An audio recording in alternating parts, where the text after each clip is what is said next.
Hey guys, how's it going? It's Kyra here. So before we begin, I wanted to announce the 2 free account takeovers that I talked about on my last video. So just to fill you in, if you missed that, I'm doing 2 free account takeovers now. Going forward, I'm going to be doing 2 free every 1,000 subscriber milestone. As a thank you to the community, really appreciate it. As a person that's relatively new to YouTube, the last thing I expected was such a positive community. It's just so awesome. Especially when I announced this and just seeing all the comments, how people are like legitimately stoked for it. It was a really cool feeling. So I want to say thank you. Really grateful for that. Glad you guys are excited for it. I'm excited for it too. Let's get into the winner. I do want to say before I get into the winners here, I want to be doing this pretty consistently. So if you don't contact me in 3 days, I'm going to try to reach you. Then I'm going to pick a new winner. So definitely hit me up as soon as possible. First winner. Here we got it. We got boom. Here it is. Corey Houston, thanks for the information. This was encouraging as I have some of the champions mentioned and I'm buried in the phase that this video hit on. Glad this video helped, man. Congrats for the win. Look forward to doing the account takeover for you. Hopefully you got something for me that you want me to work on. So congrats. Okay, boom. So that's the first winner. First winner. Awesome. Awesome. Okay. And then now we got the second one. Hype building.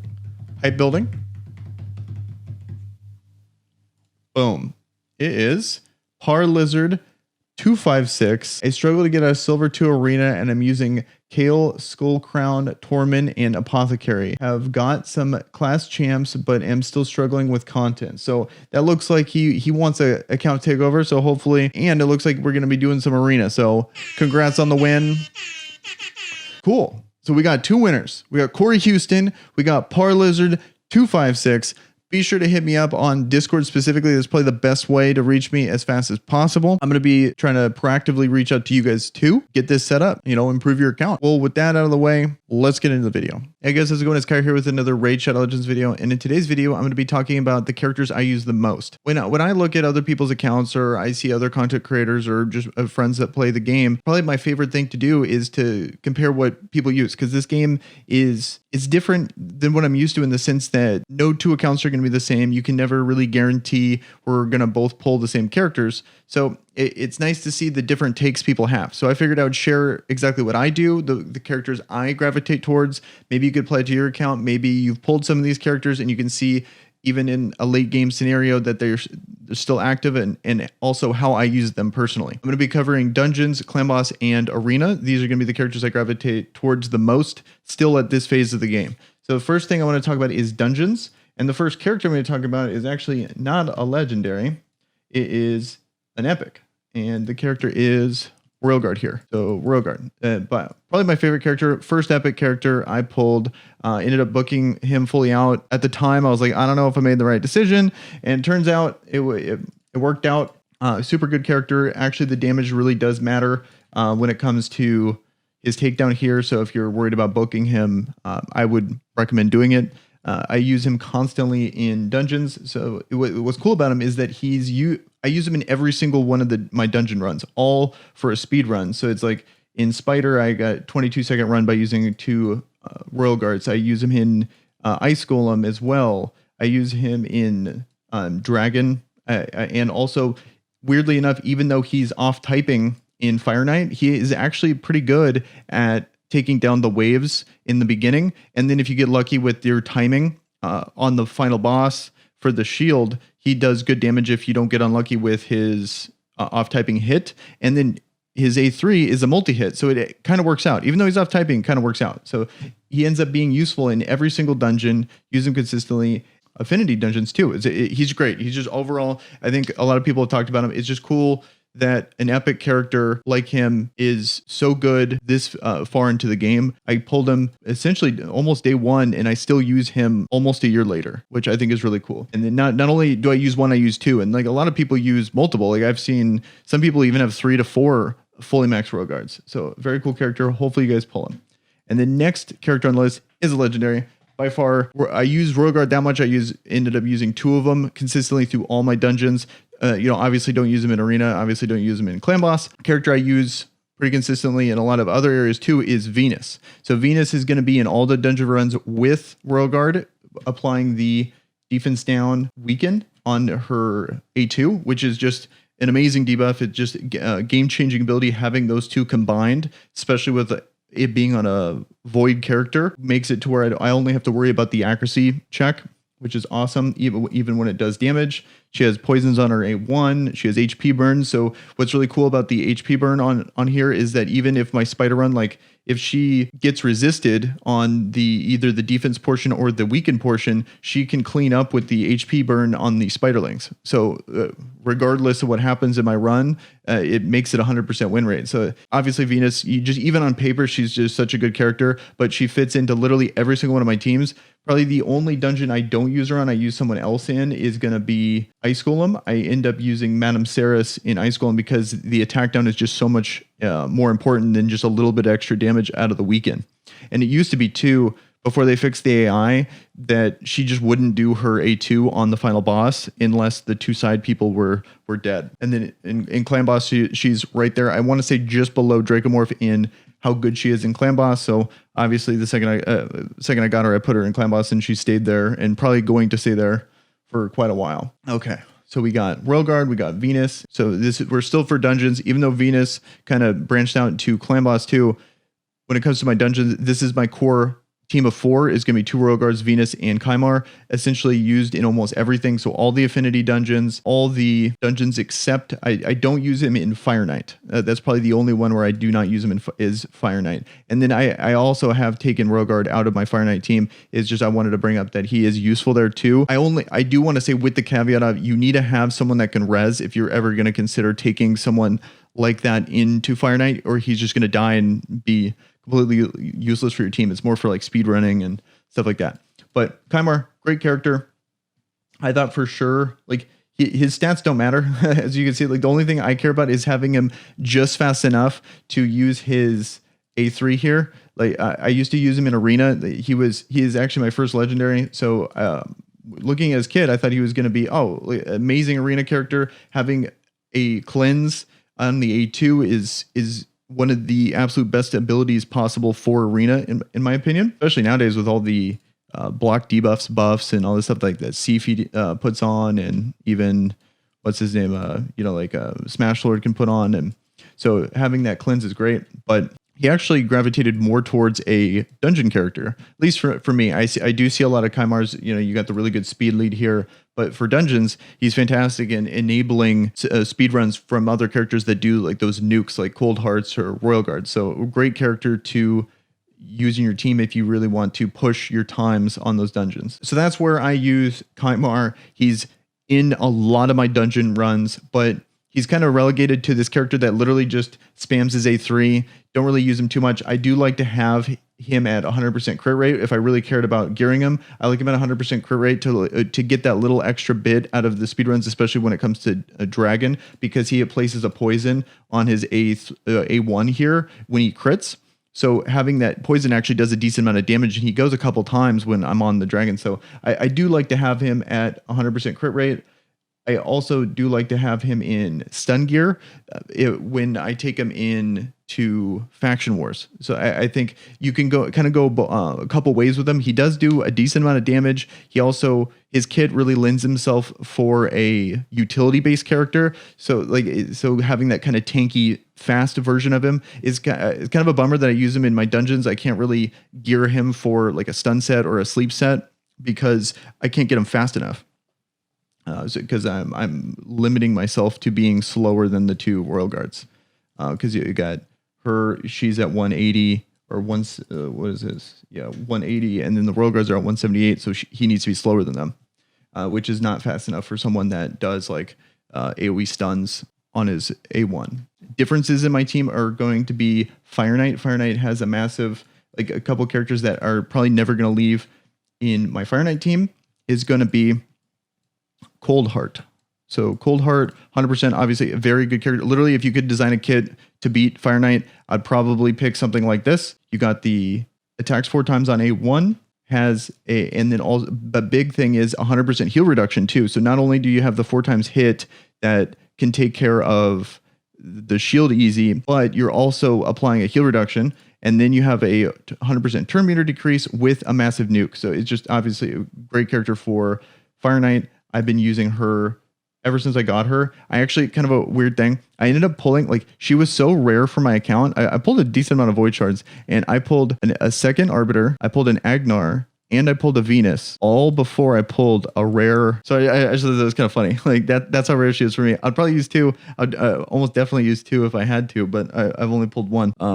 But yeah, she's probably never going to lead that team. And then, weirdly enough, I know this is a legendary and kind of niche, but Yannicka is actually pretty nuts for Fire Knight. I'm probably going to be doing a guide on her. I actually have her because I'm a lunatic. I have her fully booked here. So I'm going to do a video on her. She hits like an absolute truck when it comes to, depending on how you build her. So she has such a high multiplier. It's pretty funny how hard she hits. Here, let me just do a little sneak peek before the video comes out. And I know I don't have that piece of gear on my cold heart. I don't really care. I moved it for someone else. I forget who, but I'll have to re-gear her. But I just wanted to show how much damage she does. Like, look at this. So we got the defense down and weaken, and then so she hits for 150k, and then almost kills everyone else with her AOE. That's her A3. So pretty cool. Yannicka went from a character that people wrote off to like actually a pretty good character. So I really like her in this. She has good typing for this.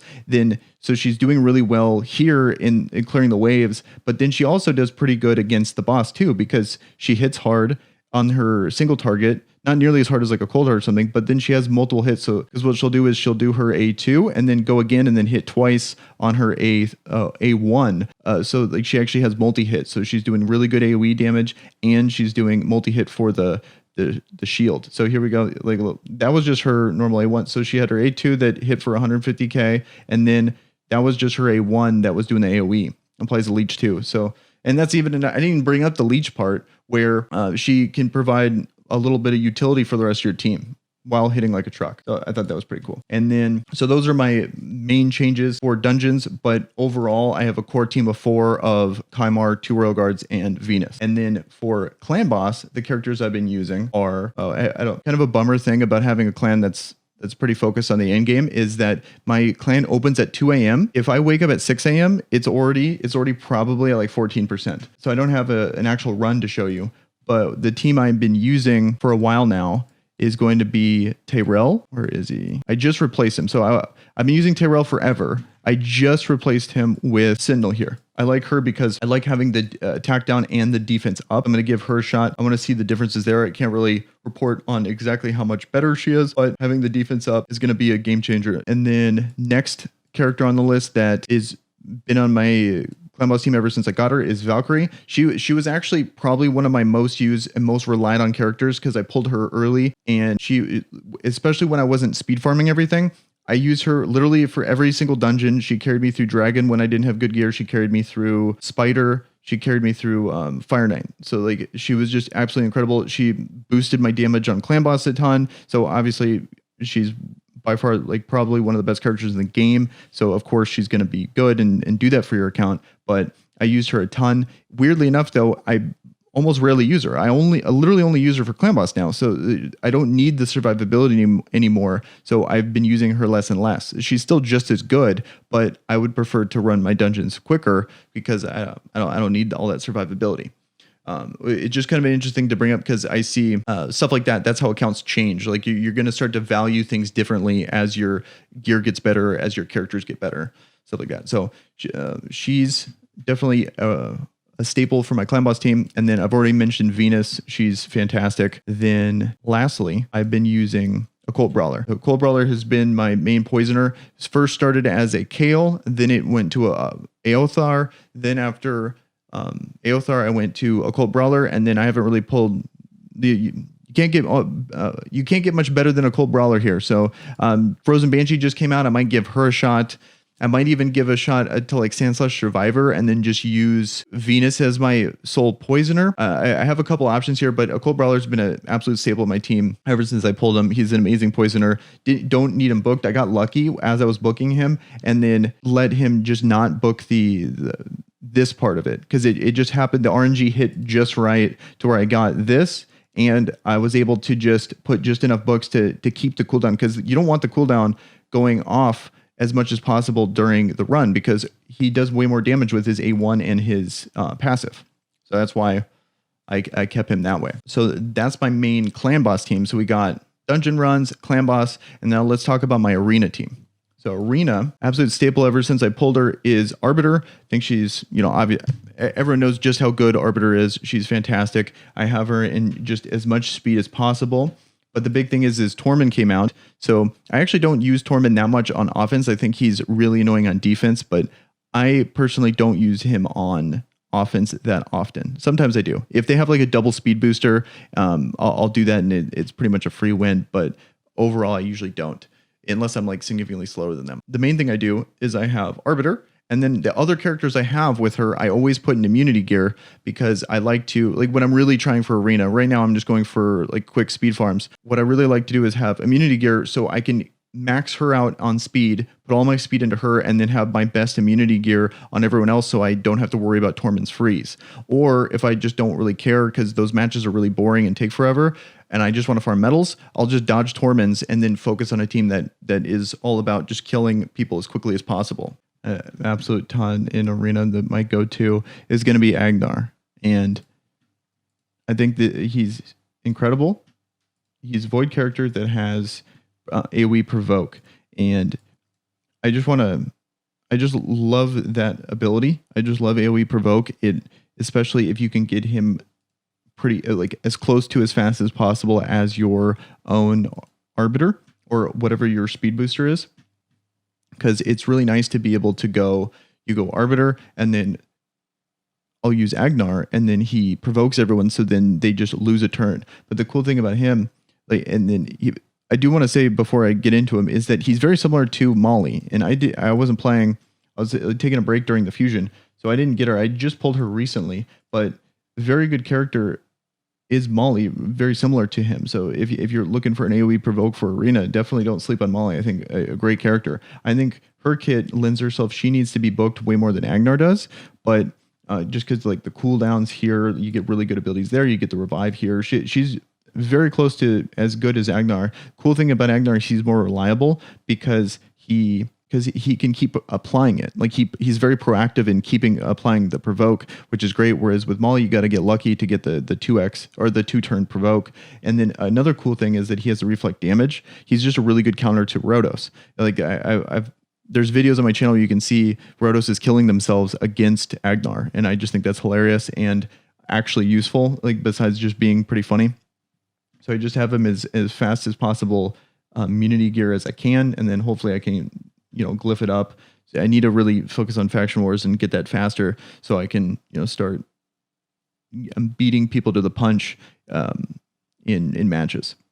And then next on the list, probably one of my favorite characters is going to be Gala Longbraids. Unfortunately, I only use her in arena. I have her, her gear is kind of a mess right now, but mainly it's just as fast as possible with immunity gear. She's great against Rhodos, great against Duchess. The cool thing about her is this meta is very you have to be able to multi-hit, and you got to be able to go twice. So and ignoring defense is great. So she has all of that. So her A3 is a multi-hit, so she can kill Rhodos. She ignores a lot of defense that are A2, so she can kill like Duchesses and Sifis, and Arbiters, So it's or if they combine them like Duchess and Arbiter or Duchess and Sifi or something like that, you can kill both because she can kill one and then kill the other with her, one with her A3 and one with her A2. And then they're both ignoring defense, so it actually is a realistic option. And then lastly, she's void, so you don't ever have to worry about off-typing, which is fantastic with your damage dealers. And then lastly, rounding out my arena team is going to be Madame Ceres. I think she's absolutely, she's a legendary in disguise, especially when it comes to arena. Her move here is just, absolutely one of the meta-defining moves in arena.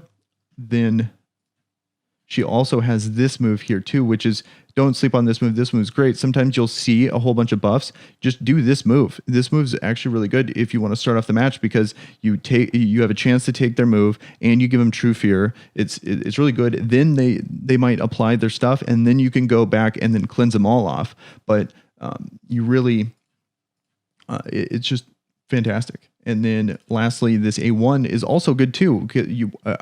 Make sure you're really conscious with who you are autoing when you're using her, because if they have a couple debuffs, make sure you're hitting that person because it's a really good chance that you're going to give them a normal fear. That's what definitely won me games, is just her A1, which on a support character like that, A1s are usually a complete afterthought, but she has one of the best A1s, especially when it comes to arena. So that's my list. Those are my most used characters. Let me know down in the comments below if you like what you thought about this. I thought this was a pretty fun video. Let me know what you guys use. What are your favorite characters? Because I love hearing about it. Like this is exactly what I like to look for. So I figured I would just make a video doing the thing I like to look for. So, and then lastly, congrats to the winners.